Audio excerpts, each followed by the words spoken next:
Guys, welcome to another episode of Rennch. On today's show, we are back on Rustmageddon, which is like the rustiest 67 or 69, I forget, it's been so long, 911 you've ever seen. It's just an absolute nightmare.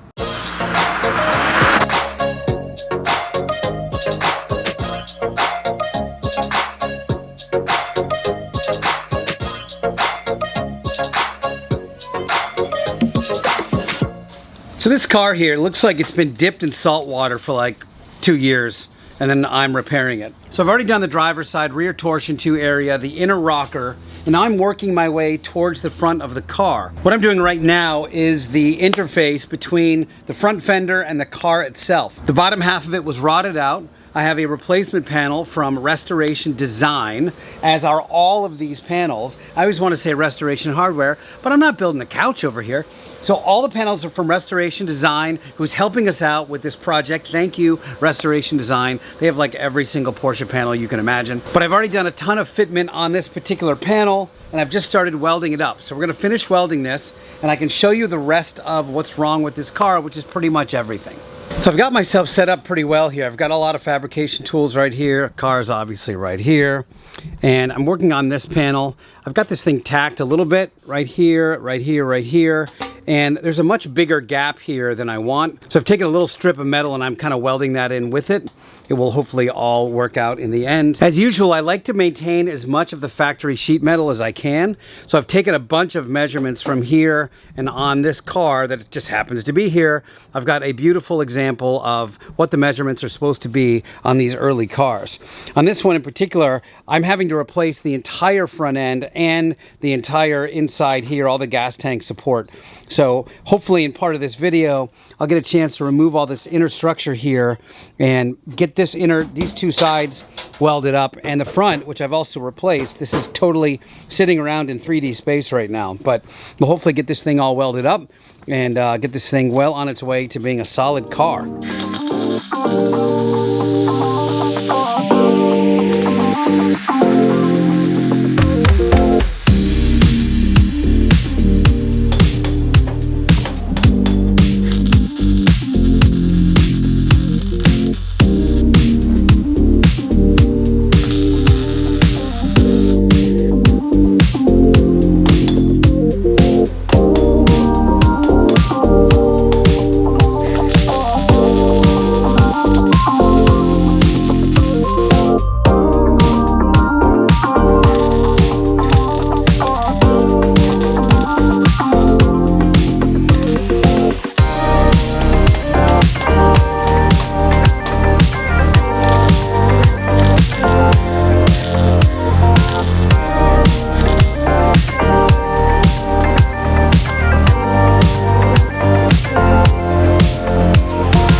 All right, I've got it welded in now, and time to get this thing cleaned up.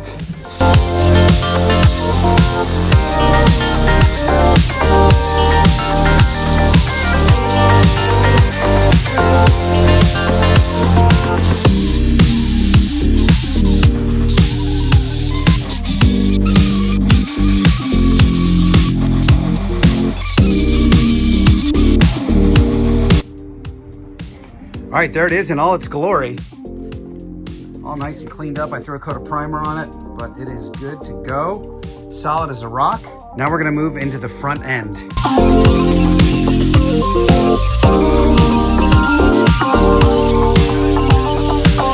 So I'm waiting for a couple of panels from Restoration Design, but there's things I can do. Obviously, I've cleaned up the front as much as I can, but I've got this old, crusty battery box. I'm not sure if you can see inside this, but it's kind of rusty and gross. And I'm gonna jump into my sandblaster and see if I can clean this thing up a little bit, make it a little more palatable.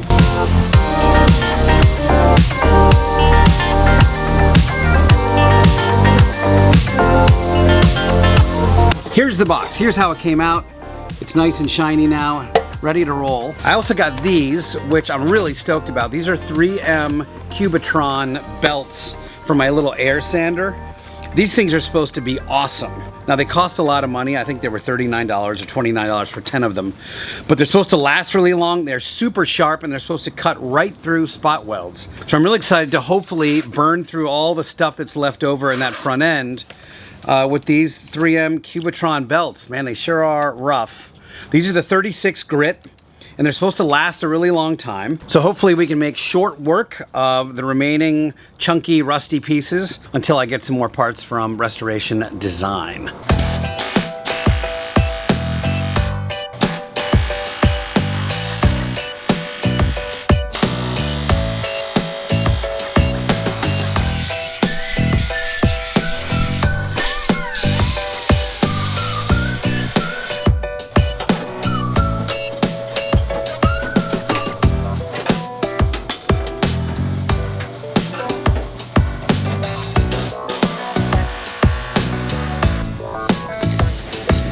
Well, as usually happens, the further you dig in, the grosser it gets. We have this piece on order. It's all rotted out, but unfortunately, this whole piece is really crummy as well. Thankfully, I have that piece right here. We sort of cut off part of it already.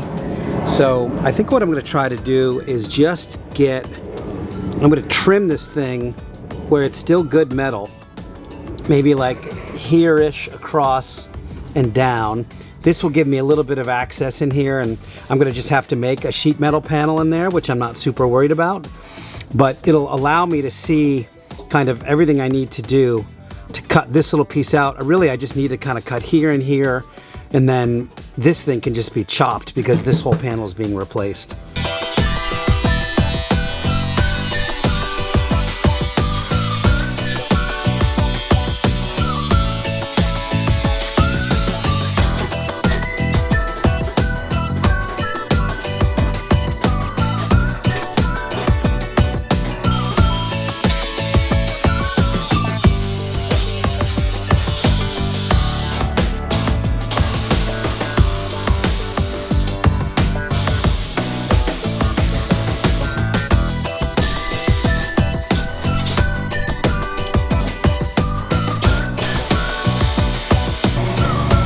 Well, more opportunity presenting itself here. This whole section, all of this has to go away so I can clean this thing up properly. And it's going to be really fun to get in here because I've got just all kinds of tubing all over the place. So this is the replacement panel that goes there. So I've already got the piece. And I've got the other panel as well. So the hard part, as usual, is just getting the old stuff out and getting it cleaned up in a way that you can weld the new panel in. And I think this is going to require a bit of yoga on my part. All right, guys. So I have just spent the last few hours dialing in this piece. You can see I've cut out all of the gross rust, and I've been trimming this piece until it's pretty close.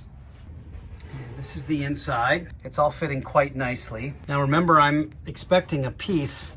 This whole piece runs along the length, and that's on order. So I'm gonna get this thing tacked in on the inside. I'm not gonna go crazy and fully weld it in yet because I do wanna double check and make sure that it's all gonna sync together when the time comes. So this is the suspension mounting point that I've cleaned up and unrusted. There's a suspension mounting bracket that is spot welded to the underside of this. I don't have that at the moment, so that can happen after the fact. But what I'm gonna do here is cut and butt, which you guys may or may not have seen me do in the past. So this is pretty well clamped here. So all I'm gonna do is take my cutting wheel and cut right along this edge, and that way you get a perfectly flush cut all the way along. So really briefly, I threw this piece in just to double check my fitment and that everything looks okay, and it looks pretty awesome actually. So this thing's looking great, and I've just got to weld that piece in, so let's tack her on in, baby.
right, guys, we are tacked in and it's looking fly.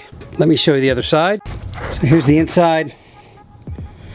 Let's throw this piece in right now and make sure everything fits the way it's supposed to.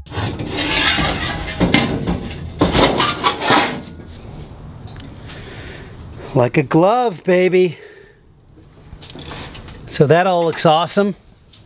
So what I'm going to do here is wait until I get this piece, this outer piece, which is shipping soon.